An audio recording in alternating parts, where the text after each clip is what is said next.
హేమాద్రౌ ఒక చేతిలో బంగారు కొండ పట్టుకున్నాడు. బంగారు కొండ పట్టుకున్న పరమేశ్వరుడి దగ్గరికి వెళ్ళి నేను నీకు ఇది ఇస్తానని అనడానికి మన దగ్గర ఏముందని ఇస్తాం ఆయనకేమి ఇవ్వలేము. పోన్లేండి, ఆయన దగ్గర అంత పెద్ద బంగారు పర్వతం ఉంది, కానీ అవసరం వస్తే వాడుకోవడానికి ధనమో ఏదో సిద్ధంగా ఉండాలి కదా, అందుకు నేను ఇవ్వగలను, ఇంత డబ్బున్నవాడిని అంటావేమో.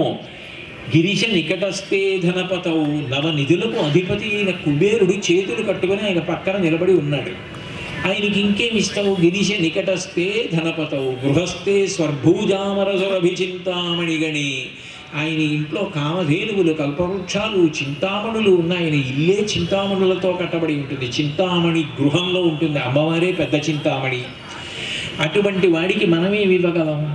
పోనీ స్వామి నీకు ఆయుర్దాయం కలగాలని నేనేమైనా చేస్తానంటావా? ఈ శివుడికి ఒక అలవాటు ఉంది, ఈయన స్నానం చేస్తే తప్ప ఏం తిండవు, దాన్ని అభిషేకం అంటారు. అదేదో రుద్రాధ్యాయంలో మంత్రాలతో ఈయన తిన్నాడో తినలేదో, ఏ ఆకలితో ఉన్నాడో నేను తినడం కాదు ఆయనకి పెట్టాలనుకున్నాడు. సువర్ణముఖరి నది దగ్గరికి వెళ్ళి నోటితో పుక్కిట నీళ్లు పట్టాడు. పట్టి శివలింగం దగ్గరికి వెళ్ళి పైన ఉన్న నిర్మాల్యం, పువ్వులు, మారేడు దళాలు అవి తీసేసేటప్పుడు మెత్తటి కూర్చతో తీస్తారు. తన కాలి చెప్పు అరిగిపోయి మెత్తగా ఉందని దానితో తీసేశాడు. నిజానికి అపచారం కాదా? కానీ ఆయన భక్తిని చూశాడు శంకరుడు. అయ్యో శివుడికి ఏదో పెట్టాలి, ఏదో పెట్టాలి, ఏదో పెట్టాలన్న తాపత్రయంలో అప్పటికి తనకి మెత్తగా కనపడింది తన కాలి చెప్పు. అయితే కాలి చెప్పుతో లింగం మీద నిర్మాల్యం చేశాడు. గండూషాంబు నిషేచనం పురరిపూర్ దివ్యాభిషేకాయతే. ఎంగిలి నీళ్లు నోట పట్టినవి శివలింగం మీద భూమిశాడు. గొప్ప అభిషేకంగా శివుడు స్వీకరించాడు. కించిత్ భక్షిత మాంసశేష కబలం నవ్యోపహారాయతే. తను నవిలి చూసిన ఎంగిలి మాంసపు ముక్క అక్కడ పెట్టి తినమని హఠం చేశాడు. ఇది శివలింగం, ఇది ఇలా చూపించడమే, ఇదేం తినదనలేదు. ఆయన శివుడు తింటాడన్నాడు, తినాలి, ఆయనకు ఆకలిస్తోందన్నాడు. తింటావా తినవా అని గద్దించాడు. ఉన్నాడని నమ్మాడు. అది బొమ్మ, బొమ్మ అంటే బొమ్మ, అది కొమ్మ అంటే కొమ్మ కాదు, మా ఇంట్లో అమ్మ అంటే అమ్మ. ఆయన శివుడే అని నమ్మాడు కాబట్టి శివ తింటావా తినవా అన్నాడు. తింటానని ఎంగిలి మాంసం ముక్క తిన్నాడు. భగవంతుడు ఏది కోరాడు? నీ గుండెల నిండా ప్రేమని కోరాడు. ఆ ప్రేమ లేకుండా నీ దగ్గర ఎంత విద్వత్తున్నా, ఆ ప్రేమ లేకుండా నీకు మిగిలినవన్నీ ఇన్ని ఉన్నా తీసుకోవడానికి ఈశ్వరుడు మాత్రం సిద్ధంగా ఉండడు. ఆయనకి కావలసినది ఏది అంటే వినయము, ప్రేమ. ఆయన ఎందు ప్రేమ భావనతో నువ్వు ఆయనకి ఏది ఇచ్చావో దాన్ని పరమ సంతోషంతో స్వీకరిస్తాడు. దూర్చటి కాళహస్తీశ్వర శతకంలో బహుశः శివానంద లహరిలో ఈ శ్లోకం చదివి చేశాడేమో అనిపిస్తుంది నాకు. శ్రీకాళహస్తీశ్వరుణ్ణి నిలదీసి ప్రశ్నించాడు. నీకున్మాంసము వాంఛయీని కరువా, నీ చేత లేడు ఉండగా, జోకైనట్టి కుఠారముండ అనల జ్యోతుండ నీరు ఉండగా, పాకం బొప్ప ఘటించి చేతి పునుకన్ పక్షింపక బోయిచే చేకుంటెంగిలి మాంసమిట్లు తగునా శ్రీకాళహస్తీశ్వర అని అడిగాడు. నేను ఏదో మా అబ్బాయి చిన్నవాడు, ఆ వయసులో ఉన్నప్పుడు, ఇప్పుడు పెద్దవాడు అయిపోయాడు అనుకోండి, ఉద్యోగం చేసుకుంటున్నాడు. చిన్న పిల్లవాడిని తీసుకుని మీ ఇంటికి వస్తే మీరు ఏదో ప్రేమగా వాడికి లడ్డూ పెడితే ఇంకోటి కావాలి, ఇంకోటి కావాలి, ఇంకోటి కావాలని మీ ఇంట్లో చేసుకున్న లడ్డూలన్నీ తినేసి ఇంకా లేవా అని ఏడుపు మొదలెట్టాడు అనుకోండి. బాబు తెలీదు నువ్వు ఇన్ని తింటావని, ఇవే ఉన్నాయి ఇంకా లేవయ్యా అంటే నేను సిగ్గుపడిపోయి మా అబ్బాయిని ఇంటికి తీసుకెళ్ళిపోయిన తర్వాత ఎరా నీకేమన్నా కరువా, ఏమిట్రా తినేయడం అని అడిగినట్టు అడిగాడు కాళహస్తీశ్వరుణ్ణి. నీకున్మాంసము వాంఛయీని కరువా, శివ నీకు మాంసం అంటే అంత కరువా? నిజంగా మాంసం తినాలనుంటే ఎంత తేలికయా నీకు. ధవళవపుషమిందోర్మండలే సన్నివిష్టం భుజగవలయహారం భస్మదిగ్ధాంగమీశం మృగ పరశుపాణించారు చంద్రార్ధమౌళిం హృదయ కమల మధ్యే సంతతం చింతయామి. ఈ చేతిలో గండ్రగొడ్డలుంది, ఈ చేతిలో జింక ఉంది, ఇక్కడ మూడవ కన్ను అగ్నిహోత్రం ఉంది, పైన గంగం ఉంది, చేతిలో బ్రహ్మకపాలం ఉంది, ఎవరైనా మాంసం వండుకోవాలంటే తెచ్చుకోవాలి, వంటింట్లోకి వెళ్ళిపో ఉడకేసుకోవాలి. నువ్వు ఈ చేతిలో గొడ్డలు తీసి ఈ చేతిలో ఉన్న జింక మీద కొట్టి ఇంత మాంసం తీసి బ్రహ్మకపాలంలో పడేసి పైనున్న గంగమ్మ నీళ్లు కాసిని పోసుకొని మూడో కన్ను అగ్నిహోత్రం మీద ఉడకేసుకుని నోట్లో పడేసుకోవచ్చు. నీకు మాంసము వాంచెయ్యని కరువా నీ చేత లేడుండగా జోకైనట్టి కుఠారముండ అనల జ్యోతుండ నీరుండగా పాకం గొప్ప ఘటించి చేతి కులుకను భక్షింపక ఆ బోయచే చేకుంటెంగిలి మాంసం ఇట్లు తగునా శ్రీకాళహస్తీశ్వర. ఎందుకయా ఎంగిలి మాంసం తినేసావు తిన్నడు పెడితే అంటే దాని అర్థం ఏదో శివుణ్ణి తక్కువ చేయడమో తిన్నన్ని తక్కువ చేయడమో కాదు. శివ నీకు భక్తి కావాలి. ఎక్కడ భక్తి ఉన్నదో అక్కడ వెంటపడి పరిగెడతావు. ఎక్కడ భక్తి లేదో అక్కడ ఎంత తీసుకొచ్చి పూజ చేశానని అన్నా అది తంతే తప్ప ఈశ్వరుడు తీసుకోడు. వెంకటేశ్వర స్వామి తన అవతార ప్రకటనం చేసినప్పుడు మొట్టమొదటి ప్రతిజ్ఞ చేశారు. ఏకేన తులసి మాత్రదలైనాపి నరోత్తమ పూజయేద్ భక్తిభావేన తంరక్షామితి మత్పనః. నాకు పెద్ద పెద్ద కిరీటాలు కవచాలు ఇవన్నీ కాదు కావలసింది. ధార్మికంగా బ్రతుకుతూ నాకొక్క తులసిదళం తెచ్చి ఎవడు ఇస్తాడో ఆ తులసిదళం చూసి నేను పొంగిపోయి స్వీకరిస్తాను. అక్రమ మార్గాలన్నీ పట్టుకొని ధర్మాన్ని విడిచిపెట్టి అధార్మికంగా సంపాదించి అవన్నీ తీసుకొచ్చి నాకు ఇస్తే సిగ్గుతో తలంచుకొని పక్కన పారేస్తానని చెప్పాడు. నేను అన్నది నిజమో అబద్ధమో కావాలంటే తరిగొండ వెంగమాంబ గారు చేసిన వెంకటాచల మహాత్మ్యం కావ్యం మీరు సరవండి. కాబట్టి భగవంతుడికి కావలసినది ఏది అంటే భక్తి. ఆ భక్తి అన్న మకరందం ఎక్కడుందో, ఆయన యందు ప్రేమ ఎక్కడ ఉన్నదో అది నిరంతర పూజ. పూజ అన్నది కేవలం అరగంట సేపు 45 నిమిషాల సేపు గంట సేపు చేసేది కాదు. పూజ అన్న మాటకు అర్థం ఏమిటి? పూజ అంటే అవతల వారి యందు ఉన్నటువంటి ప్రేమ గౌరవం. మనకి ఆ ప్రేమ గౌరవం భగవంతుని యందు ఉన్నాయనుకోండి, అప్పుడు మనం ఏం చేస్తాం? ఆయన ఏది చెప్పాడో అది పాటిస్తాం. ఏది పాటించామో ఏది ఆచరించామో అది ధర్మం. భీష్మాచార్యుల వారు ఆచార ప్రభవో ధర్మ అంటాడు. ధర్మం అంటే ఉపన్యాసం చెప్పింది కాదు, ధర్మం అంటే చదువుకున్నది కాదు, ధర్మం అంటే ఆచరించినది ఏదో అది ధర్మం. ఎవడు ధర్మాన్ని ఆచరించాడో అది భక్తి. పండిన భక్తికి గుర్తేమిటంటే భగవంతుడు ఎట్లా బ్రతకమన్నాడో నేను అట్లా బ్రతుకుతాను అన్న పూనిక. అటువంటి పూనికతో బ్రతుకుతున్నవాడెవరో అటువంటి వాడి పట్ల భగవంతుడికి విశేషమైనటువంటి ప్రీతి ఉంటుంది. అటువంటి ప్రీతి ఉన్నది అనడానికే భక్తుల యొక్క చరిత్రలు పరిశీలిస్తే ఎక్కడ చూసినా ఎన్ని కథలు ఎన్ని విశేషాలు మనకి కనపడతాయి. అటువంటి భగవంతుని యందు ఉండవలసిన నిరసచయ ప్రీతి ఇటువంటి కథలు పుస్తకాలు పురాణాలు ఇవన్నీ చదివి అర్థం చేసుకుంటే ఆయన ఉన్నాడన్న నమ్మకం కలిగి ఆయన వైపుకి కదలడమే అంకురం నిజబీజ సంతతి. వెనక్కి రండి. మూడుగ వృక్షం నుంచి కింద పడిపోయినటువంటి కాయలో పగిలిపోయి పైకొచ్చినటువంటి విత్తనములు తమంత తాము ఎగిరి చెట్టుని అంటుకున్నట్టు భగవంతుడి నుంచి విడిపోయినటువంటి మనం మళ్ళీ భగవంతుడి వైపుకి కదలడం. అంకురం నిజబీజ సంతతి అయస్కాంతో ఫలం సూచిక. సూది అయస్కాంతం వైపుకి తాను ఆకర్షింపబడి తనంత తాను జరిగి వెళ్ళి అయస్కాంతాన్ని అంటుకుంటుంది. అంటుకుని కొంతసేపు ఉన్న తర్వాత దానికి కూడా అయస్కాంత లక్షణం వచ్చేసి ఆ సూది ఇంకో సూది దగ్గర పెడితే ఆ సూదిని ఈ సూది లాక్కుంటుంది. అంటే అయస్కాంతం వైపుకి సూది వెళ్ళిపోయినట్టు భగవంతుని వైపుకి మనసు ఒరగడం. అయస్కాంతోపలం సూచిక సాధ్వీ నైజ విభుం. విభుం అంటే అంతటా ప్రకాశిస్తున్నవాడు, అంతటా ఉన్నవాడు. ఒక స్త్రీ తన బావగారిని గౌరవిస్తుంది, మామగారిని గౌరవిస్తుంది, మరుదుల్ని ప్రేమగా కొడుకుల్ని చూసినట్టు చూస్తుంది, ఆడబడుచుల్ని కూతుళ్ళని చూసినట్టు చూస్తుంది, భర్త వైపు బంధువులందరినీ చూస్తుంది. కానీ ఇంతమందిని ప్రేమతో చూసినా ఆమె దృష్టిలో ఎప్పుడూ ఉండేది ఏది అంటే ఇవన్నీ చేసిన కారణం చేత మా ఆయన సంతోషించాలి.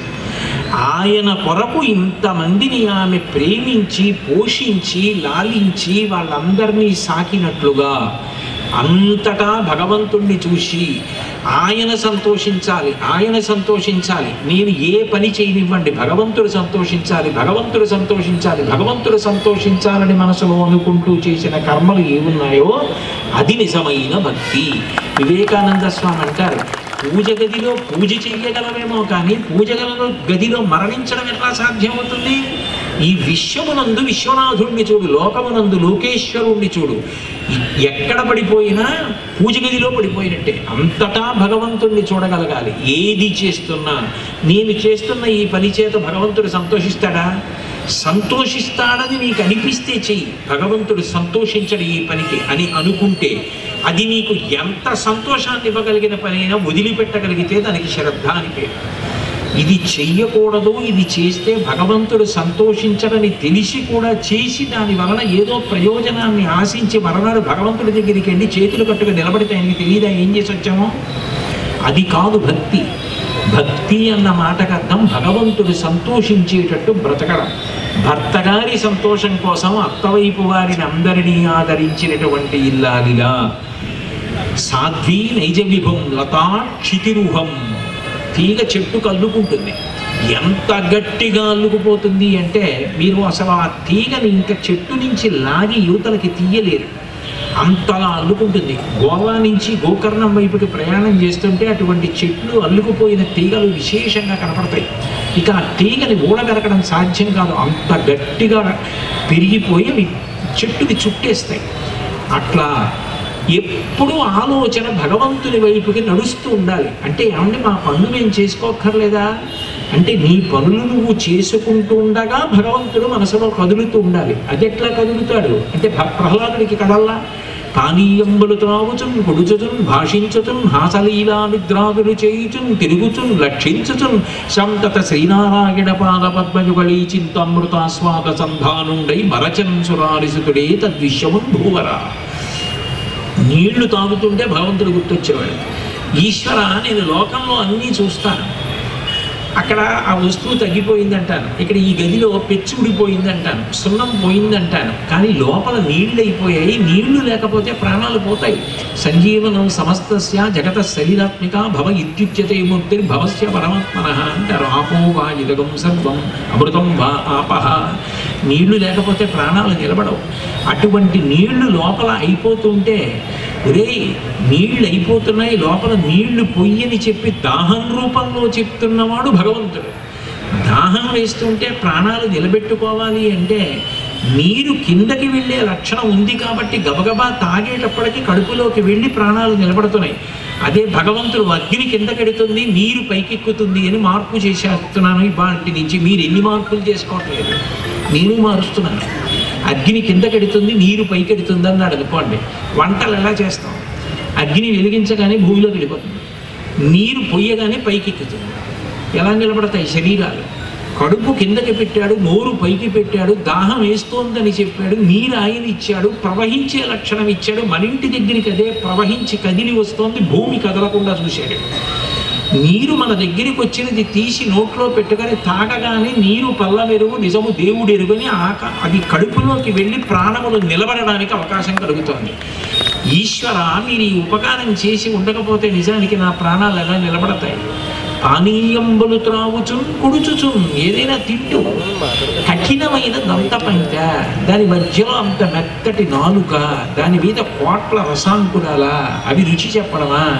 అన్నం నవ్వులుతుంటే నోట్లోంచి లాలాజనం ఊరడమా? అందులో మ్యూకస్ టైలిన్ అని 2 పదార్థాల, అవి సూక్ష్మక్రిముల్ని చంపేయడమా? జిగురు పదార్థంతో కడుపులోకి జారిపోవడమా? లోపల కవ్వం చిలికినట్టు చిలికి శక్తిని పుట్టించి శక్తిని శరీరావయవానికి ఇచ్చి తెల్లవారేటప్పటికి పిప్పి బయటికి వెళ్ళిపోవడానికి వీలుగా సంవరణీకండరములు సడలిపోయేటట్టు చేయడమా? ఈశ్వర నువ్వు చేస్తున్న ఉపకారానికి నేను ఎన్ని కోట్ల మాటలు కృతజ్ఞతలు చెప్పగలను? దాహం వేస్తే భగవంతుడు గుర్తొచ్చాడు, ఆకలేస్తే భగవంతుడు గుర్తొచ్చాడు, అన్నం తింటే భగవంతుడు గుర్తొచ్చాడు. పానీయంబులు త్రాగుచున్ కొడుచుచున్ భాషించుచున్ హాసలీలా నిద్రాదులు చేయుచున్ తిరుగుచున్ లక్షించుచున్ సంతత శ్రీనారాయణ పాద పద్మయుగళీ చింతామృతాస్వాద సంధానుండై మరచన్ సురాలిస్తుడే తద్విశ్వమున్ భూవరా. విశ్వాన్ని మరిచిపోయాడు, భగవంతుడిని స్మరించేవాడు. నిరంతర భగవంత్ స్మరణ మనకు పూజ గది ఒక్కటే అవసరం కాదు, ఏది చేసినా భగవంతుడు గుర్తుకొస్తాడు. అటువంటి భగవద్వైభవం జ్ఞాపకానికి రావడం లతాక్షితిరుహం, చెట్టుకి తీగ అల్లుకున్నట్టుగా మనసు ఆయనతోనే అల్లుకుని ఆయన గురించి ఆలోచన చేస్తూ ఉంటాం. సింధు సరిద్వల్లభం, చిట్ట చివరికి ఆ భక్తి ఏం చేస్తుంది అంటే ఏది చేసినా భగవంతుడే జ్ఞాపకానికి వస్తాడు. ఆయన ఏదైనా చేస్తే ఇది చేస్తే భగవంతుడు సంతోషిస్తాడా? అందుకే చేస్తాడు. ఆయనకు అక్కడ ఎదురుగుండా కిలో బంగారంతో కూడుకున్న వడ్డాణం చీకట్లో దొరకనివ్వండి, ఆయన తీడు. పరద్రవ్యాన్ని అష్టవత్, నాకు అక్కర్లేదు, ఇది నాది కాదు, నేను అడగను, ఇది ఎవరిదో వాళ్ళకి ఇచ్చేయమని పట్టుకెళ్ళి రక్షకభటులకు ఇచ్చేస్తారని ఇచ్చేసి వెళ్ళిపోతారు తప్ప తనది కానిది తాను కోరుకోడు. నీకు ఏది అక్కర్లేదు, నీకేం కావాలి? నా సంతోషం ఒకటే కావాలి. నీకు ఏం చేసినా నేను సంతోషిస్తానా లేదా, ఇది ఒక్కటే. ఇంకా అటువంటిప్పుడు నువ్వు నేను అని రెండింటికి ఇంకా నీకు సంతోషం ఏమిటి? నేను తప్ప నీకు ఇంకొక ఆలోచన లేదు. ఒక పాత్రలో తైలాన్ని పట్టుకొని వేరొక పాత్రలోకి పోస్తున్నప్పుడు సంతతధారగా తైలం ఎలా పడుతుందో అట్లా నీ ఆలోచనలు నిరంతరం నా మీదే ఉంటాయి. అటువంటిప్పుడు ఇక నువ్వని నేనని రెండెందుకు, నిన్ను నాలో కలిపేసుకుంటానని భగవంతుడు కలుపుతాడు. ఎట్లా కలుపుతాడు అంటే నది సముద్రమునందు కలిసిపోతుంది. కలిసిపోయిన తర్వాత ఇక నది యొక్క నీటిని మీరు వేరు చేసి చూపించలేరు. ఇక ఆ నది యొక్క రుచి ఉండదు, ఆ నదీ జలాల యొక్క రంగు ఉండదు, ఆ నదీ జలాల యొక్క పేరు ఉండదు. నది సముద్రంలో కలిసిపోయిన తర్వాత నదిని సముద్రము నుంచి ఎట్లా వేరు చేసి చూపించడం సాధ్యం కాదో అట్లా చేరిపోవడం ఎట్లా ఉంటుందో అట్లా భగవంతుని యందు జీవుడు ఐక్యమైపోతాడు. అది ఎందువలన? ఆ ప్రేమ, ఆ భక్తి చేత ఆయన గురించి ఆలోచించి ఆయన యందే కలిసిపోతాడు. అప్పుడు అది సింధు సరిద్వల్లభం, నది సముద్రమునందు కలిసిపోయినట్టు కలిసిపోతాడు. ఒక ఉప్పు బొమ్మ సముద్రపు లోతు తెలుసుకొని నేను పైకొచ్చి మీకు చెప్తానని సముద్రంలోకి ప్రయాణం మొదలెట్టింది అనుకోండి, అది సముద్రపు లోతులలో భగవంతుడి గురించి తెలుసుకుందామని ప్రయాణం చేయడంలో సముద్రంలో కరిగిపోతుంది. అది పైకి రాదు, సముద్రం గురించి చెప్పదు. భగవంతుడి యొక్క దయ, భగవంతుడి యొక్క గుణం, భగవంతుని కథ, భగవంతుని లీలలు, భగవంతుని విలాసం గురించి విని ఆయన యందు ప్రేమ పెంచుకున్నవాడు ఆయన యందే ఒరిగిపోయి కరిగిపోతాడు. అందుకే ఆ భగవద్భక్తి ఏర్పడిన వాడికి ఏదైనా సంతోషం.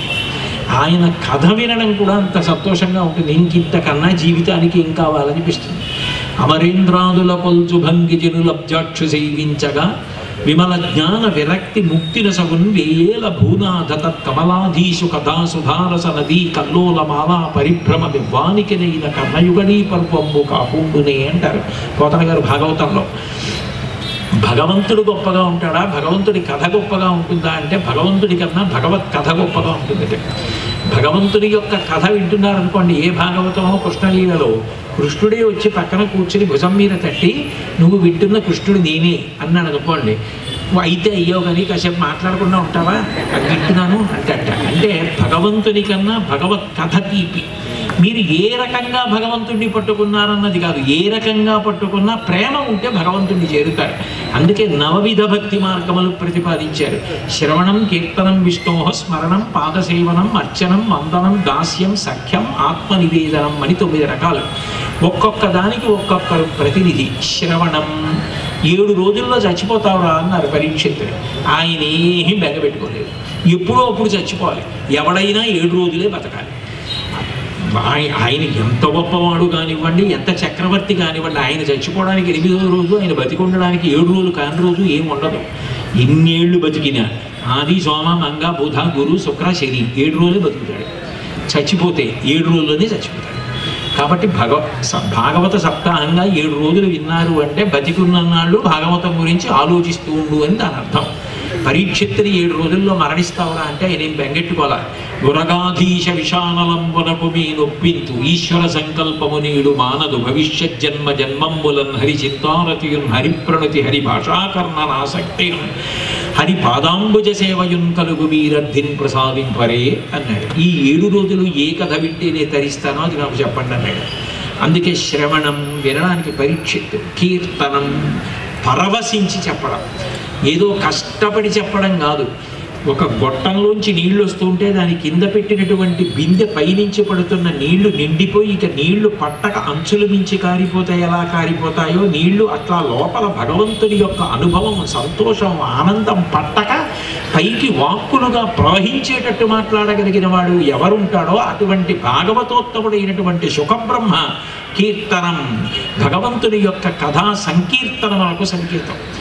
వినడానికి పరీక్షిత్తు, చెప్పడానికి శుకుడు, శ్రవణం కీర్తనం విష్ణోహ స్మరణం, ఎప్పుడూ తలుచుకోవడానికి ప్రహ్లాదుడు, స్మరణం పాదసేవనం, మా తల్లి లక్ష్మీదేవి ఎప్పుడూ పాదసేవనం చేస్తూ ఉంటుంది. నీలాది దివ్య మహిషీకర పల్లవానాం ఆరుణ్య సంక్రమణత కిలసాంధ్ర రాగౌ శ్రీ వెంకటేశ చరణౌ శరణం ప్రపద్యే సప్రేమభీతి కమలాకర పల్లవాభ్యాం సంవాహనేపి సపది క్లమమాధదానౌ కాంతాపవాన్ మనసగోచర సౌకుమార్యౌ శ్రీ వెంకటేశ చరణౌ శరణం ప్రపద్యే అంటాం కదా.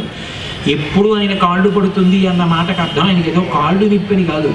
దాని అర్థం ఏమిటంటే ఎప్పుడు ఆయన ఎటు వెళ్ళి భక్తుల్ని రక్షిస్తుంటే అటువైపు ఆవిడ కూడా అలాగే కదిలి వెడుతూ ఉంటుంది, ఆయనని అనుభవిస్తుంది. నిత్యానపాయని అంత అనుకూలవతి కాబట్టి ఆవిడ పాదాల దగ్గర కూర్చుంటే ఆయన ఎత్తి గుండెల్లో పెట్టుకుంటాడు. కాబట్టి పాదసేవనం లక్ష్మీదేవి, శ్రవణం కీర్తనం విష్ణోహ స్మరణం పాదసేవనం అర్చనం మృదుమహారాజు గారు, వందనం అక్రూరుడు, దాస్యం హనుమ, సఖ్యం అర్జునుడు, ఆత్మనివేదనం బలిచక్రవర్తి. ఒక్కొక్క భక్తికి ఒక్కొక్కరు ప్రతీక. మీరు ఏ భావనతోనైనా భగవంతుణ్ణి పట్టుకున్నది నిజమైతే భగవంతుణ్ణి చేరుతారు. కామోత్కంఠత గోపికల్ భయమునన్ కంసుండు వైరక్రియా సామగ్రించి చుపాల ముఖ్య నృపతల్ సంబంధులై వృష్ణులున్ ప్రేమన్ మేనలు భక్తి మేము ఇది చక్రింగంటి మెట్లైనను ధామ ధ్యాన గరిష్ఠులైన హరిచంద్రన్వచ్చు ధత్రీశ్వర అంటాడు. నారదుడు ధర్మరాజు గారితో మాట్లాడుతూ భాగవతంలో ఈ విషయం ప్రస్తావన చేస్తాడు. కామోత్కంఠత గోపికల్, మనసులో విశేషమైన ప్రీతి చేత, కామం చేత, కోరిక చేత గోపికలు కృష్ణ పరమాత్మని పట్టుకున్నారు, ఆయననే చెందారు. కామోత్కంఠత గోపికలు భయమునం కంసుడు, అయ్యబాబాయి పుట్టేస్తాడు చంపేస్తాడని భయపడిపోతూ కంసుడు పట్టుకున్నాడు. భయంతో స్మరించాడు, భగవంతుణ్ణే పొందాడు. భయమునం కంసుడు వైరక్రియా సామాగ్రించి చుపాల ముఖ్య నృపతలు, ఆయన మీద శత్రుత్వం పెట్టుకుని ఎప్పుడు ఆయనని స్మరించిన వారు శిశుపాలాలు. శత్రుత్వంతోనైనా ఆయనని స్మరించారు కాబట్టి ఆయననే పొందారు శిశుపాలాలు. కాబట్టి వైరక్రియా సామాగ్రించి చుపాల ముఖ్య నృపతలు సంబంధులై వృష్ణులు, ఆయనతో మాకు బంధిత్వం ఉంది అని చెప్పి వృష్ణివంశం వారందరూ మా బంధువుని ఆయనని స్మరించారు, ఆయననే పొందారు. సంబంధులై వృష్ణులు ప్రేమన్ మీరలు, ఓ పాండవులారా మీరు ప్రేమతో పట్టుకున్నారు, భక్తి మేము, నారదుడు అంటున్నాడు భక్తితో మేము పట్టుకున్నాం. ఇది చక్రింగంటి మెట్టైనను ధామ ధ్యాన గరిష్ఠులైన హరిచందన్వచ్చు ధత్రీశ్వర. ఏ కారణం చేతనైనా ఏ భావన చేతనైనా భగవంతుణ్ణి పట్టుకుంటే భగవంతుణ్ణి చెందుతారు. తెలిసి ముట్టుకున్నా తెలియక ముట్టుకున్నా అగ్నిహోత్రానికి కాల్చడం లక్షణం. అట్లాగే భగవంతుణ్ణి ఏ కారణంతో పట్టుకున్నా భగవంతుడు అనుగ్రహిస్తాడు. కానీ భయము చేత, కోపము చేత, ద్వేషము చేత, వైరము చేత పట్టుకోవడం మంచి పద్ధతి కాదు. భక్తితో పట్టుకోవడం గొప్ప పద్ధతి. అటువంటి భగవంతుని యందు ప్రీతి కలిగి ఉండడం, ఆయన చేసిన ఉపకారములను మనసులో స్మరణ చెయ్యడం, అది ఏది ఉన్నదో మనసు ఆయన పట్ల అంత ప్రేమ భావనతో ఉన్నదేదో దానిని భక్తి అని పిలుస్తారు. ఆ భక్తి ఏం చేస్తుంది అంటే మనిషి చేత పూజ చేయిస్తుంది. పూజ అంటే, పూజ చేయుట అంటే గౌరవించుట, కృతజ్ఞత చెప్పుట. ఇప్పుడు ఆయన వలన మనం చాలా ఉపకారం పొందాం, ఆయన మనకి ఎంతో ఉపకారం చేసిన వారు అన్న భావన ఉందనుకోండి, మనం ఏం చేస్తాం? ఆయన్ని చూడగానే ఎంతో గౌరవిస్తాం, నమస్కారం చేస్తాం. అయ్యా రండి, కాళ్ళు కడుక్కోండి, రండి ఆసనం మీద కూర్చోండి అంటాం. పువ్వులు తీసుకొచ్చి పాదాల మీద వేస్తాం, కాసిన పాలు తాగండి అంటాం. మనకి అత్యంత ప్రీతి కలిగిన వారు, పెద్దలైన వారు, భక్తులైన వారు కనపడినప్పుడు మనం ఎట్లా గౌరవిస్తామో, కృతజ్ఞత చూపిస్తామో, అట్లా కృతజ్ఞత చూపించడానికే పూజ అని పేరు.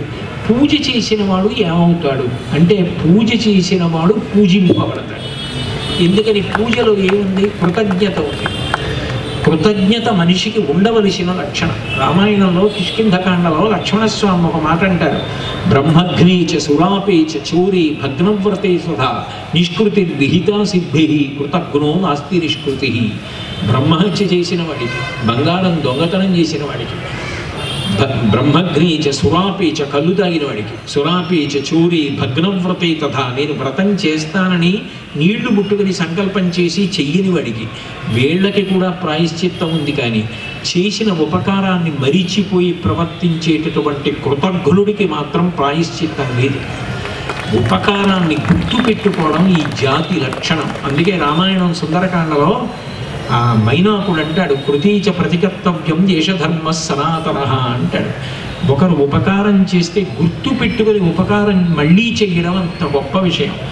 అపకారికి కూడా ఉపకారం చేయడం ఇంకా గొప్ప లక్షణం. ఉపకారికి ఉపకారము విపరీతము కాదు చేయ వివరింపంగా, అపకారికి ఉపకారము నెపమెన్నక చేయువాడు నెర్పరి సుమతి అంటాడు బద్దెన గారి సుమతి శతకంలో. మనకు అపకారం చేశాడు అని తెలిసి కూడా అపకారం చేసినటువంటి వాడికి ఉపకారం చెయ్యాలి అంటే ఆయనది ఎంత గొప్ప బుద్ధో, ఎంత వ్యవసాయాత్మికమైనటువంటి బుద్ధో అర్థమవుతుంది. అటువంటి మంచి బుద్ధి కలిగి ఉన్నాడు అని గుర్తు ఏమిటంటే కృతజ్ఞత.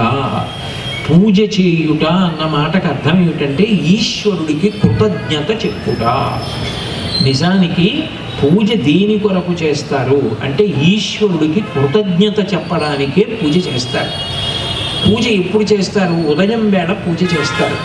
ఉదయం వేళ పూజ చేసేటప్పుడు మీరు బాగా జ్ఞాపకం పెట్టుకోండి, పూజ చేయుట అన్న మాట మీ యొక్క ప్రీతిని బట్టి పెరుగుతుంది, మీకున్న సమయాన్ని బట్టి తగ్గుతుంది.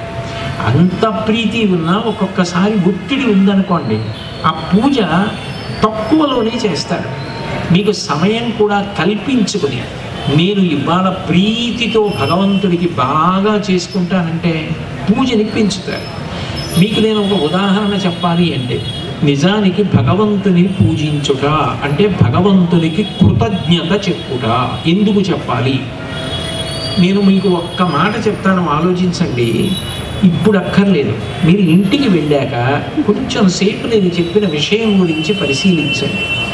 భగవంతుడు ఒక తిథిని నిర్ణయం చేసి, ఈ తిథి నాడు ఉదయం 10 గంటల నుంచి 11 గంటల వరకు సమస్త ప్రాణులకు 5 జ్ఞానేంద్రియములు అట్లాగే ఉంటాయి, కానీ ఈ 5 జ్ఞానేంద్రియములు పనిచెయ్యవు అన్నాడు అనుకోండి. ఏమిటి 5 జ్ఞానేంద్రియాలు? కన్ను ఉంటుంది, చూడదు. ముక్కు ఉంటుంది, వాసన చెప్పదు. చెవు ఉంటుంది, వినపడదు. నాలుక ఉంటుంది, రుచి చెప్పదు. చర్మము ఉంటుంది, స్పర్శ చెప్పదు. ఒక్క గంట సేపు నేను ఒక తిథిని నిర్ణయిస్తున్నాను. ఉదయం 10 నుంచి 11 గంటల వరకు ఈ 5 ఇంద్రియములు పనిచేయవు అన్నాడు అనుకోండి. మీరు సావధానంగా ఆలోచించండి. తర్వాత ఆ గంట సేపు ఇక ఏ ప్రాణికి కూడా సుఖము దుఃఖము అన్న రెండు లేవిక. కంటి ముందు వచ్చి వెంకటేశ్వర స్వామి వారు నిలబడ్డారు అనుకోండి, కనపడదు కదా, కన్ను పనిచేయదు. ఏం సుఖం? బ్రహ్మరాక్షసుడు వచ్చి నించున్నాడు అనుకోండి, ఏమిటి భయం? కనపడితే కదా. చెవికి వినపడదు. వీణానాదం ఉంది, పక్కన ఎవరో వీణ వాయిస్తున్నారు శ్రావ్యంగా, ఏం సుఖం? వినపడుతుందా? పిడుగుపడింది, వినపడదుగా, దుఃఖం లేదు. నాలుక పనిచేయదు. తిరుపతి ప్రసాదం తీసుకొచ్చి నాలుక మీద పెట్టినా తెలియదు, నిప్పు కణిక పెట్టినా తెలియదు. ముక్కు కుక్క కళేబరం నుంచి వాసన వచ్చినా తెలియదు, మల్లె చెండు పట్టుకొచ్చి పెట్టినా తెలియదు. చర్మం కత్తి పెట్టి కోసినా తెలియదు, చందనాన్ని అనులేపనం చేసినా తెలియదు. ఈ 5 ఇంద్రియములు పనిచేయడం మానేస్తే సుఖము దుఃఖము లేవు. ఈ 5 ఇంద్రియములు పెట్టినవాడు ఎవరు? నేను కాదు. నా కన్నునే తెచ్చుకోవాలా, నా ముక్కునే తెచ్చుకోవాలా, దీనికి శక్తులు ఉండడం అన్నది నేను పెట్టుకోవాలా. నానా చిత్రఘటోదర స్థిత మహాదీప ప్రభాభాస్వరం జ్ఞానం యశ్యతి చక్షురాదికరణ ద్వారా బహిస్పందతే జానామీతి తమేవ భాంతమనుభాంచే తత్సమస్తం జగత్ తస్మై శ్రీ గురుమూర్తయే నమ ఇదం శ్రీ దక్షిణామూర్తయే అంటారు శంకర భగవత్పాద దక్షిణామూర్తి అష్టకంలో. ఒక కుండకి కన్నాలు పెట్టి దీపం మీద కుండ బోర్లిస్తే కన్నాల్లోంచి కాంతులు కొట్టినట్టు లోపల ఉన్న పరమాత్మ యొక్క తేజస్సు ఇంద్రియముల మీద పడితే ఇంద్రియములు పనిచేస్తాయి. పనిచేస్తే ఇన్ని సుఖాలు, ఇన్ని దుఃఖాలు. ఇక్కడ ప్రవచనం జరుగుతుంటే విని సంతోషపడిపోతూ ఉంటారు, కీర్తనలు విని సంతోషపడిపోతున్నారు, మనవణ్ణి పట్టుకుని ముట్టుకుని సంతోషపడిపోతున్నారు. గురువుగారు వచ్చి భుజం మీద చెయ్యేస్తే అబ్బా ఇవాళ గురువుగారు నన్ను ముట్టుకున్నారని ఆనందపడిపోతున్నారు. ఇది ప్రసాదం అండి అని ఇస్తే నోట్లో వేసుకుని కుంగిపోతున్నారు. ఇన్ని సుఖాలకి కారణం ఎవరు? ఒక్క కన్నుని ఆధారం చేసుకుని ఒక తెల్లవారుజాము నుంచి ఒక రాత్రి వరకు ఎన్ని సుఖాలు అనుభవిస్తున్నాం, ఎన్ని చూసి ఆనందపడుతున్నాం. ఒక చెవితో ఎన్ని శబ్దాలు విని ఆనందిస్తున్నాం, ఒక ముక్కుతో ఎన్ని వాసనలు చూసి ఆనందిస్తున్నాం, ఒక నాలుకతో ఎన్ని రుచులు చూసి ఆనందిస్తున్నాం, చర్మంతో ఎన్ని ముట్టుకుని ఆనందిస్తున్నాం. దీనికి ఈశ్వర నీకు కృతజ్ఞత చెప్తున్నాను. నిన్నను నేను ఇన్ని సుఖాలు, కోట్ల సుఖాలు ఒక్కొక్క ఇంద్రియం ద్వారా పొందాను. ఈ 5 ఇంద్రియముల ద్వారా నాకు ఇన్ని సుఖములు ఇచ్చిన నీకు నేను కృతజ్ఞత చెప్పుచున్నాను అనడానికి తప్పకుండా చెయ్యవలసినవి 5 ఉపచారాలు. అందుకే లలితా సహస్రంలో పంచసంఖ్యోపచారిణి అంటారు. తప్పకుండా ఈ 5 ప్రతి ఇంట జరిగి తీరాలి. ఈశ్వర ఈ నీకు కృతజ్ఞత చెప్తున్నాను అనడానికి గంట మోగిస్తారు ఇంట్లో. ప్రతి ఇంట గంట మోగాలి. అంటే ప్రతి ఇంట కృతజ్ఞతా భావం మనిషిలో నిలబడాలి. దీపం వెలిగిస్తారు పూజ ప్రారంభంలో. దీపం 3 ఒత్తుల 2 ఒత్తుల అనుమానం ఎందుకు? సాధ్యం త్రివర్తి సంయుక్తం అని శ్లోకమే చెప్తోందిగా. 3 ఒత్తులు కలిపి పేరి వెయ్యి లేదా విడివిడిగా వెయ్యని. దీపం ఎందుకు వెలిగించారు? ఈశ్వర మీరు మాకు కన్నిచ్చారు, ఈ కంటికి చూసే శక్తినిచ్చారు.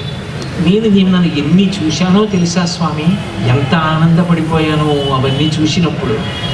ఈ కంటికి చూసే శక్తి ఇచ్చిన మీరే ఈ కన్ను బడలిపోతే ఈ కన్ను గుడ్డు దెబ్బ తినకుండా ఉండడం కోసం కనురెప్ప పెట్టి, కనురెప్పకి చివర వెంట్రుకలు పెట్టి, రాత్రి నిద్రపోయినప్పుడు ఆ రెప్ప ఇక పైకి లేవకుండా గుడ్డుని ఆచ్ఛాదించి అలాగే ఉండేటట్టు, చీమలు లాంటివి లోపలికి వెళ్లకుండా కంచె వేసినట్టుగా వెంట్రుకలు పైకి లేచి నిలబడి కాపాడేటట్టు ఉంచారు. మాట్లాడుతుండగా చూస్తుండగా కనుగుడ్డు వేడి ఎక్కి దెబ్బ తినకుండా రెప్ప పడి పైకి లేస్తూ గుడ్డుని రక్షించుకునేటట్టుగా వ్యవస్థ చేశారు.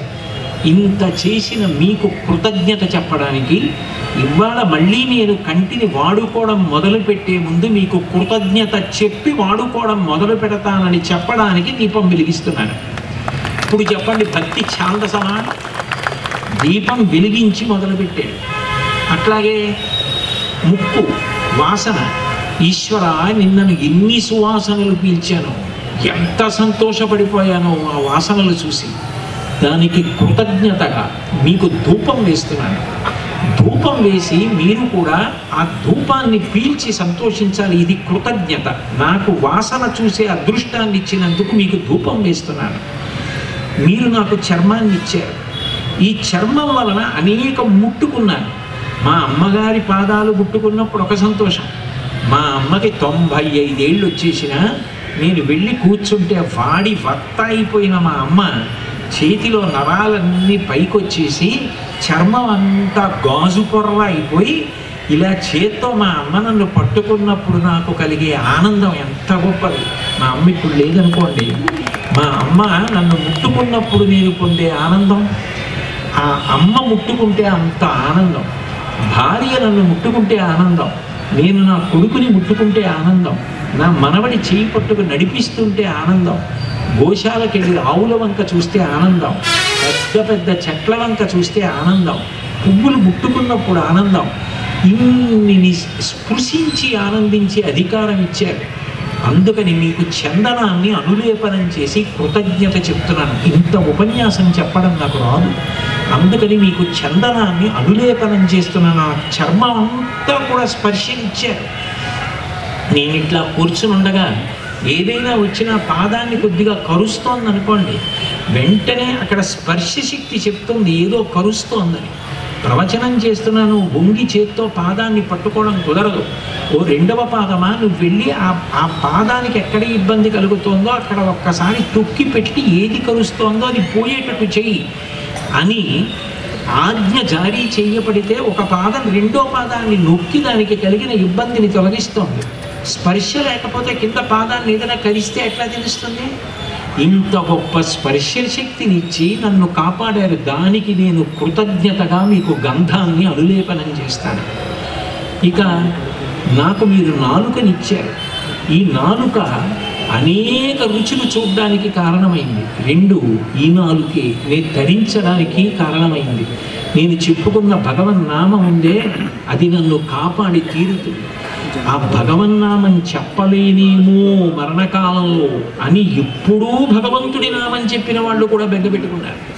బ్రతికియున్నాళ్ళు నీ భజన తప్పను కాని మరణకాలమునందు మరతునేమో, ఆ వేళ యమదూతల ఆగ్రహంబున వచ్చి ప్రాణముల్ పెకలించి పట్టునప్పుడు, కపవాత పైత్యముల్ కప్పగా శ్రమచేత కంపముద్భవమంది కష్టపడుచు, నారాయణాయంచు నా జిహ్వతో నిన్ను పిలుతునో శ్రమచేత పిలువలేను, నాటికిపుడి నీనామస్మరణ చేతు చివినిడవయ్య భూషణ వికాస శ్రీధర్మపుర నివాస దుష్ట సంహార నరసింహ దురిత దూర అంటాడు నరసింహ జటకర్త.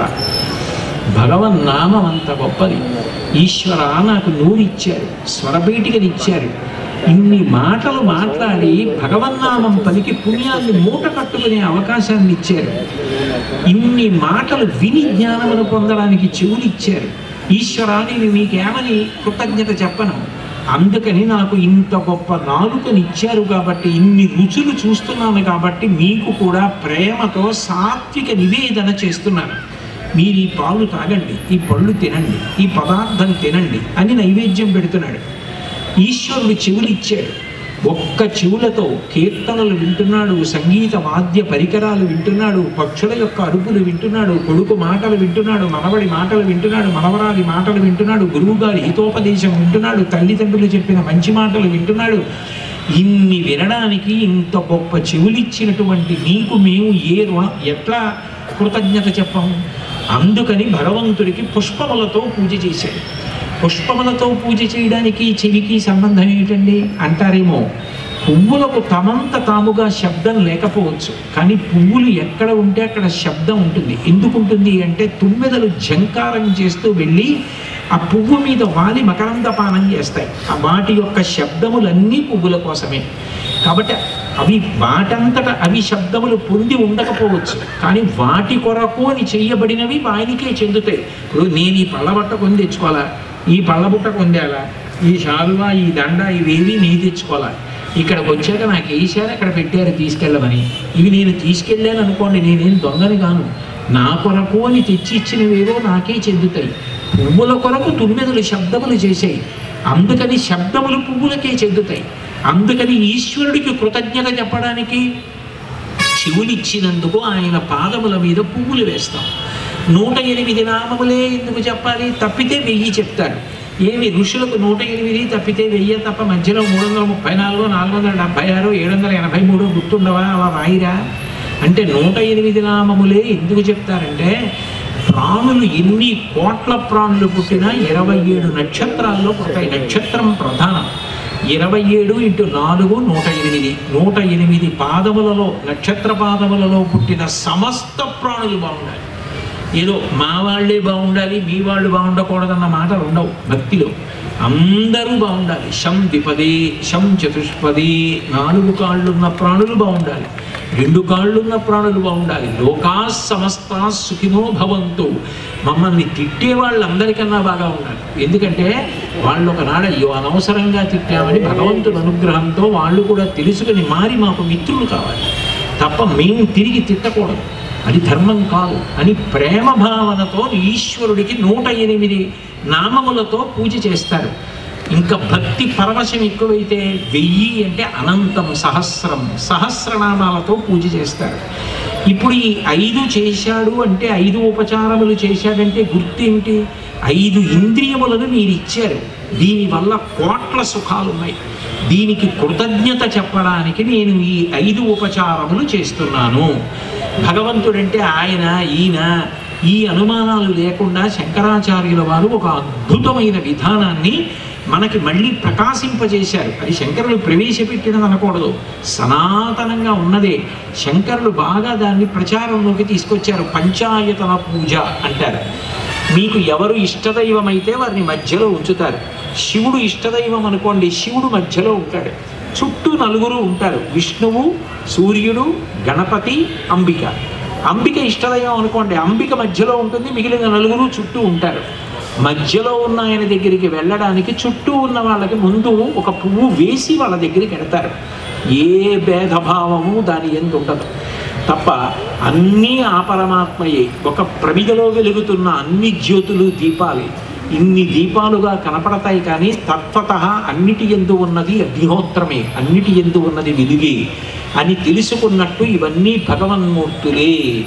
ఒక భగవంతుడే ఒక్కొక్కసారి 2 రూపాలు పొంది ఒకరికొకరు ఎదురుపడతాడు. ఎంత ఆశ్చర్యం, ఎంత గొప్ప లీల, ఎంత సంతోషిస్తాం.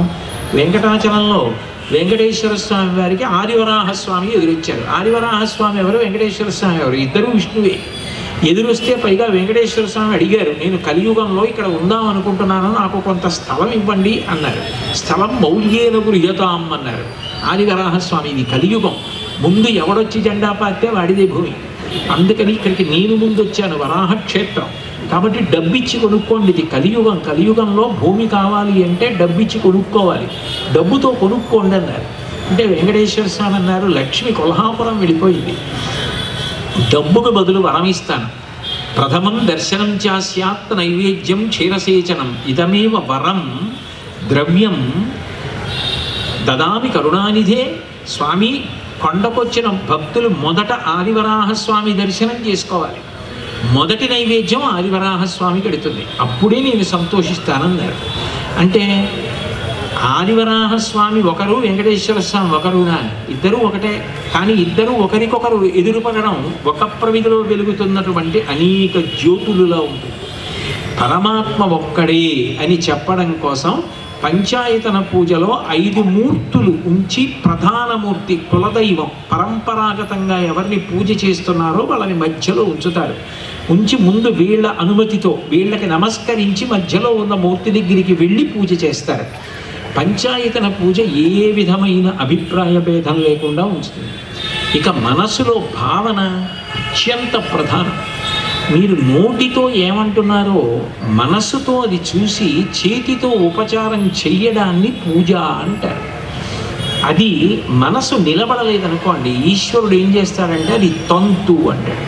తంతు అంటే నువ్వు ఏదో పట్టుకొచ్చావు, నోటికి వచ్చేస్తే చెప్పేయడం తేలిక, అందుకని నోరు చెప్పేస్తోంది, నిజానికి మనసు మాత్రం ఇంకోటేదో ఆలోచిస్తోంది, నువ్వు ఇక్కడ చేత్తో చేసేస్తున్నావు, యాంత్రీకరణం అయిపోయింది, నేను అది పుచ్చుకోనది ఉపచారం కాదు, తంతు చేస్తున్నావు అంటాడు.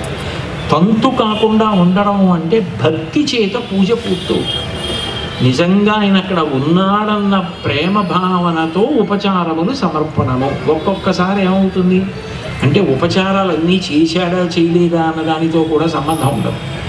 ఒక్క ఉపచారం దగ్గరే పూర్తయిపోతుంది పూజ. ఎట్లా పూర్తయిపోతుంది అంటే మీకు నేను ఒక ఉదాహరణ చెప్పాలి అంటే, పాదయోహ పాద్యం సమర్పయామి అన్నాను అనుకోండి, ఈశ్వరా మీ పాదములు కడుగుతాను అన్నాను అనుకోండి, నేను కళ్ళు మూసుకుని ఈశ్వరుడి యొక్క పాదాలు కడుగుతున్నాను, పార్వతీ పరమేశ్వరుడి యొక్క పాదాల విందములు రెండింటినీ కడుగుతున్నానన్న భక్తి భావన పొందారనుకోండి, కదా వా త్వాం దృష్ట్వా గిరిశతవ భవ్యాంఘ్రియుగళం గృహీత్వా హస్తాభ్యాం శిరసి నయనీ వక్షసి వహన్ సమాశ్లిష్యాగ్రాయ స్ఫుటజలజగంధాన్ పరిమళాన్ అలభ్యాం బ్రహ్మాద్యైః ముదమనుభవిష్యామి హృదయీ అంటారు. ఆ పార్వతీ పరమేశ్వరుల దగ్గరికి వెళ్ళి కూర్చుని పాదయోహ పాద్యం, పాదముల మీద నీళ్లు పోసి కడగాలి. కడగాలంటే నువ్వు వెంటనే తమలపాకు ఒకటి తీసుకుని ఆ తమలపాకు చివరతోటి ఇలా 2 నీళ్లు జల్లి అయిపోయింది, పాదయోహ పాద్యం అనగలవా? భక్తి గుండెల నిండా ఉందనుకోండి, మీరు ఆ పాదముల జంట వంక చూసి మురిసిపోయి గృహీత్వా హస్తాభ్యాం, స్వామి ఒక్కసారి నా 2 చేతుల్లో మీ పాదాలు పెట్టరా అని అడిగి, అంటే ఇదేం అక్కడ నాటకం ఏం చేయక్కర్లేదు, మనసులో భావన, చేతులు చాపి పార్వతీ పరమేశ్వరుల యొక్క 2 పాదములు తన చేతులతో పట్టుకున్నాడు. ఆ మెత్తటి అరికాళ్ళు చేతుల్లో తగులుతున్నాయి. గృహీత్వా హస్తాభ్యాం, అలా పట్టుకుని ఉండిపోతావా? వంగి స్వామి నా తల మీద పెట్టండి అని శిరసి, అదేమన్నా మేజాబల్ల గుండ్రంగా ఉంటుంది, జారిపోతాయి. అందుకని చేతులతో ఇప్పుడు పై భాగాలు గట్టిగా పట్టుకుని పార్వతీ పరమేశ్వరుల పాదములు 4 కూడా తల మీద అలాగే పెట్టుకుని సంతోషపడిపోయి మెత్తటి అరికాళ్ళు తలకి తగులుతుంటాయి. నయని, వేళ్ల చివరి భాగాలు పూలలా ఉంటాయి, వాటిని కనురెప్పలకి తగిలేటట్టుగా ఇటు 10 వేళ్ళు ఇటు 10 వేళ్ళు చివరి భాగములు కళ్ళకత్తుకుని వక్షశివహం ముందుకు జరిగి గుండెల మీద పెట్టుకుని పొంగిపోయి, అన్నమాచార్యులు వారు ఇదే అంటారు. నిజానికి వెంకటేశ్వర స్వామి వారి పాదాలు చూడటం అంటే పాదాలు అడుగునున్నది ఎలా కనపడుతుంది? ఆయన నిలబడి ఉంటారు, ఎలా ఆయన కాళ్ళు ఎత్తితే కదా కనపడేది. అంటే నిజానికి వెంకటేశ్వర స్వామి వారి పాదాలు చూడటం అంటే ఎవరు చూస్తారంటే మహాభక్తి తత్పరులైన వాళ్ళు చూస్తారు. పరమయోగీంద్రులకు భావగోచరమైన సరిలేని పాదాల జంట కంటి, రేణు వచ్చావా అని భగవంతుడు కూర్చుని ఆ పాదములు ఎత్తి చేతిలో పెడితే అప్పుడు ఆయన పాదములలో ఉన్న దివ్య చిహ్నములు రేఖామయధ్వజుధాకలశాత పత్ర వజ్రంకుశాంబురుహ కల్పక శంఖ చక్రై భవ్యైరలంకృత తలౌ పరతత్వ చిహ్నై శ్రీ వెంకటేశ చరణౌ శరణం ప్రపద్యే. ఆయన పాదములలో దివ్య చిహ్నములు, పార్వతీదేవి పాదాలలో ఉన్న స్వస్తిక్ రేఖలు చూసి కళ్ళకద్దుకొని పువ్వులు పేర్చినటువంటి పళ్ళెల్లో 4 పాదాలు పెట్టి ఎడమ చేత్తో పంచని చీరని కొద్దిగా ఎత్తి పట్టుకుంటే భార్య బంగారు కలశతో నీళ్లు పోస్తోందనుకోండి, ఆ నీళ్లలో వాళ్ళిద్దరి యొక్క పాదములు కడిగితే పాదములకున్న గంధం, పసుపు, కుంకం కరిగి పసుపు ఎరుపు నీళ్లు పళ్ళెంలో తయారైతే అప్పుడు ఆ నీళ్లు ఎడం చేత్తో తీర్థం వేసుకోడు కాబట్టి ధర్మపత్ని భార్య పక్కన ఉండి తన కుడి చేత్తో ఉద్ధరితో తీసి భర్త కుడి చేతిలో పోస్తే కళ్ళకద్దుకొని అమ్మా ఎప్పుడు తాగుతానమ్మా అటువంటి తీర్థం అన్నారు శంకరాచార్యుల వారంతటి వారు. ఆ తీర్థాన్ని 3 మాటలు నోట్లో పోసుకొని తన కుడి చేత్తో మళ్ళీ భార్యకి తీర్థం ఇచ్చి ఆ పాదాలు తీసి చక్కటి పీట వేసి మెత్తటి బట్ట వేసి పాదాలు పార్వతీ పరమేశ్వరులు పీట మీద పెడితే ఆ పాదములు ఒత్తాడనుకోండి తన ఉత్తరీయంతో, అప్పుడు పారాణి పెట్టి ఆ పారాణి పెట్టి పూజ చేయడం మొదలెట్టాడనుకోండి. ఇప్పుడు ఆయన నిజానికి ఆ ఒక్క ఉపచారం చేయడంలోనే తరిచిపోయాడు. ఆయన నీరాజనం వరకు మంత్రపుష్పం వరకు చెప్పాడా అన్న దాంతో సంబంధం లేదు. ఇంకొక ఆయన ధ్యానం అదొకటే వినపడుతుంది. ఆ తర్వాత గడగడ గడగడ గడగడ గడగడ గడగడ చదివి నీరాజనం. దేనికి అది? ఈశ్వరుడు అంటాడు తొంతది, అందులో మనసుందా? ఏముంది? డబ్బు దండ, ఏవో తీసుకొచ్చావు, అవన్నీ తీసుకొచ్చావు, చల్లేవు, చిమ్మేవు, చెప్పిన ఆయనకి అర్థం కాదు, విన్న నీకు అర్థం కాదు. మనసు నిలబడినది నిజమైతే, కించిత్ సేపు నిలబడినా నువ్వు మంత్రముతో అన్వయమైతే, ఉపచారాన్ని నాయందు భక్తితో నిలబడగలిగితే 16 ఉపచారములు ధ్యాన, ఆవాహన, పాద్య, అర్ఘ్య, ఆచమనీయ, స్నాన, వస్త్రద్వయ, యజ్ఞోపవీత, చందన, పుష్పార్చన, ఆభరణ, నైవేద్య, తాంబూల, మంత్రపుష్ప, ప్రదక్షిణ, ఇన్ని ఉపచారాలు. ఇంకా మనసు పరవశిస్తే 64 ఉపచారాఢ్య, 64 ఉపచారాలు. అందులో కోట కట్టడం కూడా ఉంది. శంకరాచార్యులు వారు మానసికంగా 64 ఉపచారాలు ఎలా చేయొచ్చో స్తోత్రం చేశారు. అంటే మనసు ప్రధానం. మనసు ప్రధానంగా కనీసం 5 ఉపచారాలు చేయాలి. పంచసంఖ్యోపచారిణి, దీపం, ధూపం, గంధం, నైవేద్యం, పుష్పం. గంధ, పుష్ప, ధూప, దీప, నైవేద్యములు. ఈ 5 ఎందుకంటే 5 జ్ఞానేంద్రియములు ఇచ్చి కోట్ల సుఖములు ఇచ్చాడు కాబట్టి. ఒక్క విషయం మీతో మనవి చేస్తాను. పూజ చేయుట కొరకు యథార్థమునకు పెద్ద గది అవసరము ఉండదు. భక్తి ఉంది, ధనం ఉన్నది, చక్కగా గది కట్టుకొని ప్రశాంతంగా పూజ చేయవచ్చు. ధనానికి పూజకి సంబంధం లేదు. ఎందుకంటే భారతదేశమే ఒక పెద్ద పూజ గది. ఇది నేనల్లా శంకరాచార్యులు వారు చెప్పిన. ఎందుకంటే భారతదేశానికి మధ్యలో నర్మదా నది పెడుతుంది. నర్మదా నదిలో ఓంకార కుండంలో తనంత తానుగా బాణములు దొరుకుతాయి. బాణములు అంటే ధనస్సు బాణములు కాదు, శివస్వరూపాలు, సాలగ్రామాలు, లింగాలు. అటువంటి సాలగ్రామం దొరుకుతుంది. అది శివసాలగ్రామం. అది దేశానికి మధ్యలో దొరుకుతుంది. అంటే పూజామందిరం మధ్యలో శివుడు ఉన్నాడని గుర్తు దేశానికి. మధ్యలో నర్మదా నదిలో బాణం.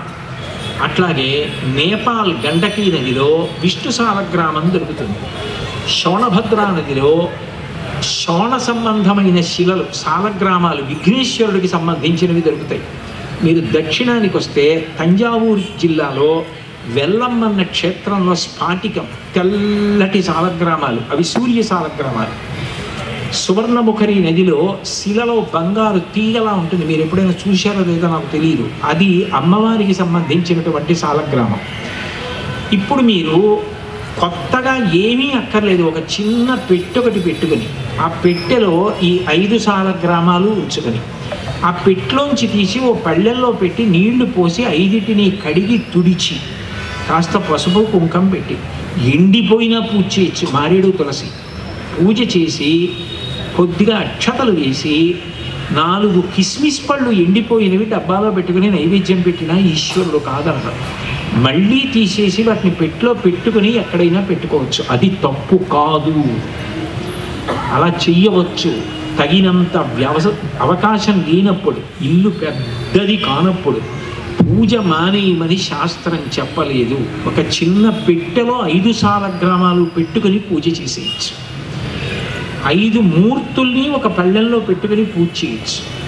పూజ అన్నది మనసుకు సంబంధించినది. ఎందుకండి నైవేద్యాలు, ఎందుకండి పువ్వులు, ఈ మాట చెప్పిన వాడివి నీ కొడుకు మీద ప్రేమ ఉన్నప్పుడు మామిడి పళ్ళు పట్టుకెళ్ళి ఎందుకు ఇస్తున్నావు? నీ కొడుకు మీద ప్రేమ ఉంటే అవన్నీ ఇవ్వాలా, చదివించాలా, ఉద్యోగాలు వేయించాలా, వాడికి నువ్వు శిక్షణనిప్పించి వాడు డబ్బులు సంపాదించుకునేటట్టు చెయ్యాలా? మరి ప్రేమ ఉంటే వాడిని ఎందుకు వృద్ధిలోకి తెచ్చావు? వదిలిపోయావా? నీకు ప్రేమ ఉంటే కొడుక్కి మామిడి పళ్ళు ఇట్టావు, నీకు ప్రేమ ఉంటే నీ కొడుక్కి బట్టలు కొనిచ్చావు. భగవంతుడి విషయంలో ప్రేమ ఉంటే ఉపచారం చేస్తే తప్పెక్కడొచ్చింది? భగవంతుడి విషయంలో అభిషేకం ఎందుకు, భగవంతుడి విషయంలో నైవేద్యం ఎందుకు, భగవంతుడి విషయంలో నీ పువ్వులు ఎందుకు అని అడిగే అధికారం నీకు ఎక్కడుంది? చేతకాక శంకరాచార్యులు వారు పెద్దలందరూ పూజా విధానాన్ని ప్రవేశపెట్టారా? కాబట్టి ఏదైనా మాట్లాడేటప్పుడు శాస్త్రమునకు కట్టుబడి మాట్లాడుతున్నామా లేదా అన్నది చూసుకోవడం ప్రధానం. వేదో నిత్యమధీయతాం తదుదితం కర్మస్వనుష్ఠీయతాం అని చెప్పారు శంకర్లు. దుస్తర్కాస్తు విరమ్యతాం. పాండిత్యం ఉందని నీ కూర్చొని నీ ఇష్టం వచ్చినట్టు మాట్లాడకు, శాస్త్ర విహితమైనవే మాట్లాడని చెప్పారు. శాస్త్రము పూజ చేయమని చెప్పింది, శంకరాచార్యులు వారు చేశారు. నడిచే దేవుడిని పేరుగాంచిన చంద్రశేఖరేంద్ర సరస్వతి మహాస్వామి చేశారు. స్ఫటికలింగార్చన చేశారు. 3 పూట్ల ఆరాధనలు చేశారు. అంతమంది మహాత్ములు పూజ చేస్తే కాదనడానికి, మూర్ఖత్వం అనడానికి మనమే వరం. నిజానికి అందులో కృతజ్ఞత ఉంది. భగవంతుడికి కృతజ్ఞత చెప్పినవాడు, నాకు ఈ 5 ఇచ్చిన వాడికి కృతజ్ఞత చెప్తున్నాను అన్నవాడు ఎవరు ఏ చిన్న ఉపకారం చేసినా కృతజ్ఞత చెప్పడం అలవాటైపోతుంది. అంత కృతజ్ఞతతో బతికినవాడు, అందరినీ ప్రేమించినవాడు, అందరిలో భగవంతుణ్ణి చూడడం అలవాటైపోయిన వాడికి ఎంత ప్రేమ భావన పెరుగుతుంది. ఆయన ఎందుకు తప్పు చేస్తాడు? ఆయన తప్పు చేయడు, అంతటా భగవంతుణ్ణే చూస్తాడు, అందరిలో భగవంతుణ్ణి చూస్తాడు, అందరినీ ప్రేమిస్తాడు, అందరి పట్ల కృతజ్ఞతాభావంతో ఉంటాడు. ఎందుకని? పూజ చేయడానికి నేను రేపు పూజా మందిరంలోకి వెళ్ళాను అనుకోండి, ఇవాళ నేను ఏదైనా చెయ్యకూడనంత తప్పు చేశాననుకోండి, ముందు నాకేం గుర్తొస్తుందంటే నిన్న చేసిన తప్పు గుర్తొస్తుంది. ఈశ్వర నిజమే, మీకు తెలియనిదేం ఉండదు. 3వ కంటికి తెలియకుండా చేయగలనేమో, 3వ కంటివాడికి తెలియకుండా చేయలేను. సూర్య చంద్ర అగ్నిహోత్రములు మీ నేత్రములు. నిన్నను నేను తప్పు చేశాను శివ, నన్ను మన్నించండి అని చెంపలేసుకొని కళ్ళంబట నీరు కారుతూ క్షమాపణ చెప్పుకుంటాను. నిన్న నేను తప్పు చేసి ఇవాళ నేను మహానటుడిలా వెళ్ళి కూర్చుని ఆయన దగ్గర ఏమీ అపరాధం చెయ్యని వాళ్ళ పూజ ఎట్లా చేయగలను? అంటే భక్తి మిమ్మల్ని ఏం చేస్తుంది అంటే తప్పు చెయ్యకుండా నిగ్రహించుకోవడం అలవాటు అవడం వచ్చేస్తుంది. వద్దు, నేను ఇటువంటి తప్పు చెయ్యను వద్దు, ఈశ్వరుడికి క్షమాపణలు చెప్పుకోను వద్దు. నన్ను చూసేటప్పటికే రారా వచ్చావా అని ఆయన ఎంతో సంతోషించాలి. అవకాశం వచ్చినా తప్పు చెయ్యకుండా నిలబడ్డావు, నా కోసం భక్తితో నిలబడ్డావు, నేను సంతోషించాలని నిలబడ్డావు, రా నా కాళ్ళు కడుగని స్వామి నన్ను చూసి పాదములు చాపాలి అని తప్పు చెయ్యకుండా ఉంటాడు. భక్తి ఏం చేస్తుంది అంటే మనిషి యందు సంస్కారములు పెంచుతుంది. భక్తి ఛాందసత్వము కాదు, భక్తి మనిషిని వృద్ధిలోకి తీసుకొస్తుంది. భక్తి ఆరోగ్యవంతమైన భయాన్ని ఇస్తుంది. నేను ఈ తప్పు చేస్తే ఈశ్వరుడు చూడడా, నాకొద్దు, ఆయన శిక్ష వేస్తాడన్నది భయం. అదే సమయంలో ధైర్యం, భయం ధైర్యం రెండూ కలిసి ఉండవు, కానీ భక్తి విషయంలో కలిసి ఉంటాయి. నేను ఏదైనా ధైర్యంగా నిలబడగలగాలనుకోండి, నేను ఈశ్వరుణ్ణి నమ్ముకుని మాట్లాడుతున్నాను, శాస్త్రాన్ని నమ్ముకుని మాట్లాడుతున్నాను, నేను ఎందుకు భయపడాలని నాకు ధైర్యం. భయానికి భయం, ధైర్యానికి ధైర్యం రెండూ ఇవ్వగలిగినది భక్తి. ఆ భక్తి అందరి గుండెలలో నిండుగా ఉండాలి, అన్ని ఇళ్లలో గంట మోగాలి, అందరూ కృతజ్ఞతాభావంతో ఈశ్వరుడికి పూజ చెయ్యాలి. ఎంత ఉన్నదన్న దానితో సంబంధం లేదు, మనసులో ఉన్న ప్రేమకి తార్కాణం పూజ. ఆ పూజ చేత అందరూ మంచి హృదయాలతో ప్రవర్తించి నోటితో ప్రతిజ్ఞ చెప్పి భారతీయులందరూ నా సహోదరులు అండం కాదు. ఎందుకు మనందరం అన్నదమ్ములం, అక్క చెల్లెళ్ళం అంటే మాతాచ పార్వతీదేవి పితాదేవో మహేశ్వర బాంధవా శివభక్తాశ్చ స్వదేశో భువనత్రయం. మీరు కానీ నేను కానీ అందరం ఆ పార్వతీ పరమేశ్వరుల యొక్క బిడ్డలం. కాబట్టి మనం అందరం అన్నదమ్ములం, అక్క చెల్లెళ్ళం. అది నిజమైన దేశభక్తి. దేశభక్తికి, ఆ సోదర భావానికి, ఒక కుటుంబం అన్న భావానికి భక్తియే కారణము. అటువంటి భక్తి పరిఢవిల్లాలని, తద్వారా సమాజం అంతా శాంతి సౌభాగ్యాలను అనుభవించాలని పెద్దలు ఆకాంక్షించారు. అటువంటి భక్తి భావన పరిపుష్టమై సమాజమంతా శాంతితో వృద్ధిలోకి రావాలని, అట్లా ఆయన యొక్క అనుగ్రహ విభూతిని వర్షించమని మనం ఆ భగవంతుని యొక్క పాదార విందములు బట్టి ప్రార్థన చేస్తూ 8:30 అయిపోయింది. మీ అందరూ కూడా ఇళ్ళకి వెళ్ళాలి. నేను ఇక్కడి నుంచి బయలుదేరి ఇంకా కాకినాడ వెళ్ళి కదా పలహారం చేయాలి. అందుకని ఇంతకన్నా నమస్కారం. మనంతా ధన్యవాదప్పుడు మనందరి పక్షాన ఎక్కడ వాళ్ళకి కూర్చుంటే మనందరి పక్షాన మన ఎంపీ భారతరామ్ గారు, అలాగే మన రుడా చైర్పర్సన్ శ్రీ దౌతి సూర్యప్రకాశ్రావు గారు, దౌతి సూర్యప్రకాశ్రావు ఇద్దరు వేయించేసి వారికి చందన కుంకుమాది సత్కారాలతో వారికి నూతన వస్త్రాలు సమర్పిస్తారు.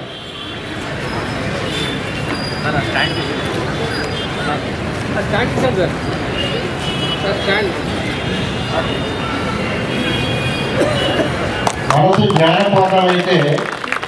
జ్ఞానపూర్ణమైతే జగత్తంతా, ఈ జగమంతా అమృతపూర్ణంగా అవుతుంది అని చెప్పి యోగ వాసిష్టం చెబుతోంది. అటువంటి జ్ఞాన పరిపూర్ణులు శ్రీ చాగంటి కోటేశ్వరరావు గారు, బ్రహ్మజ్ఞానులు. అటువంటి జ్ఞాన పరిపూర్ణులని వాళ్ళ సందర్శించి వారి ప్రవచనమైన భాగ్యం కలిగిన మనందరూ కూడా ఒకసారి వారి కృతజ్ఞతగా హర్షధ్వానాలతో గట్టిగా కృతజ్ఞత తెలియజేద్దాం.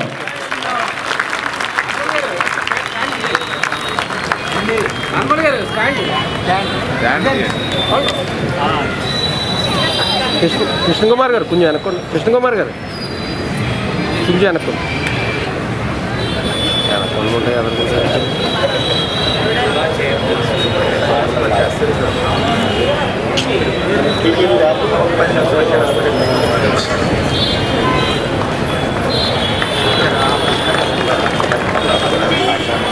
తోట సుబ్బారావు గారు ఆధ్యాత్మిక సంస్థల సమాజ చైర్పర్సన్. భరత్ గారు కృతజ్ఞతలు తెలియజేస్తారు. ఈరోజు బ్రహ్మశ్రీ రాజమహేంద్రవరం రావడము, ఈ యొక్క మైదానము బ్రహ్మజోసుల సుబ్రహ్మణ్యం గారి పేరు మీద మహాత్మా గాంధీ గారు కూడా ఈ ప్రాంతానికి రావడం జరిగిందండి.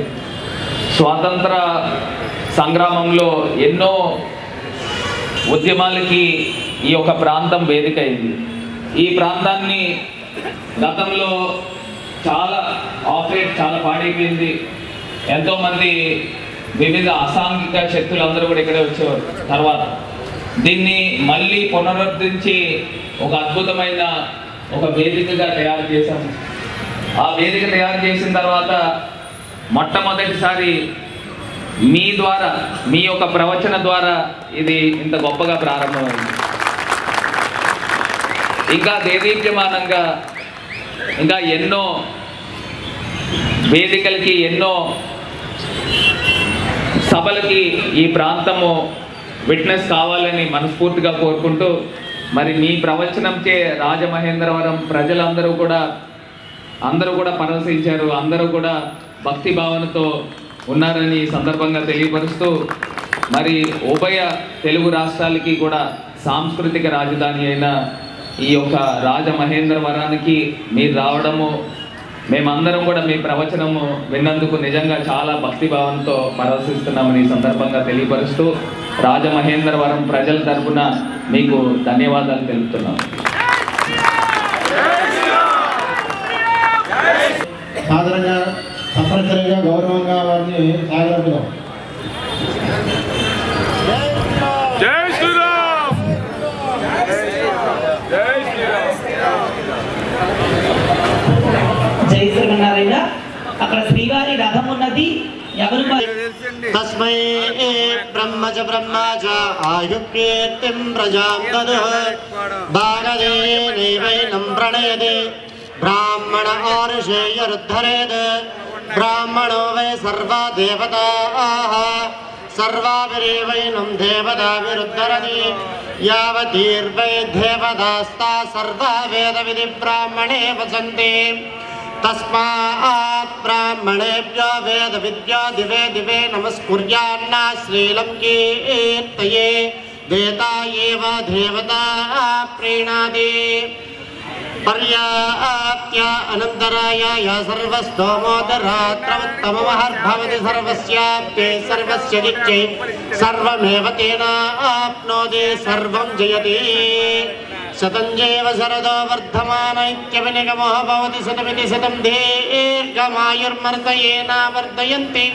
శతమేనమేన సదాత్మానం భవతి శతమనంతం భవతి శతమైశ్వర్యం భవతి శతమితి శతం దీర్ఘమాయుః శతమానం భవతి సదా హి పురుషः సదేంద్రియ ఆయుషేవేంద్రియ ప్రతిష్టతి.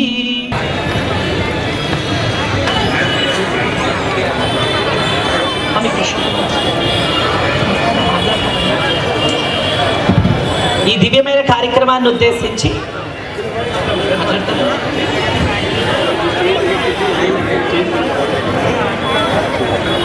మరి ఇంతటి కల్పించిన చాగంటి కోటేశ్వరరావు గారికి ముందుగా శిరస్సు వంచి ఆయనకి పాదాభివందనం చేస్తున్నాము.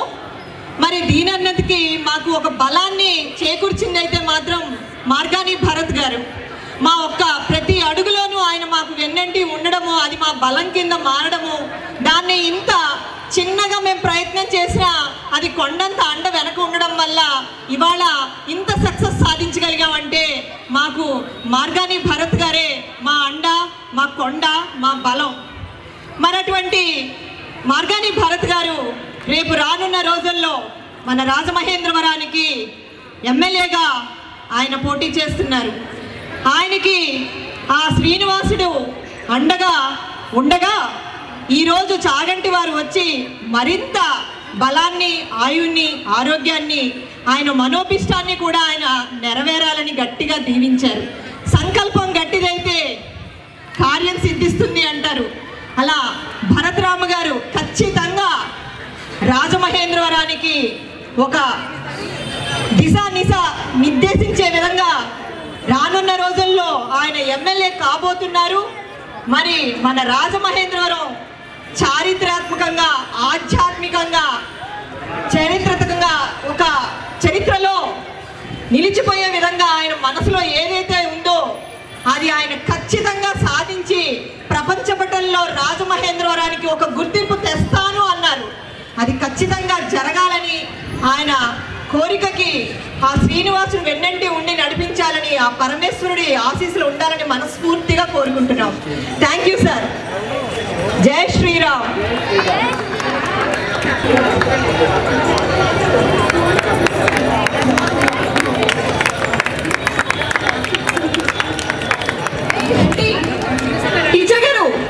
ఉదయిస్తున్న సూర్యునితో ప్రభవిస్తున్న వార్తా ప్రపంచం ఈస్ట్ న్యూస్.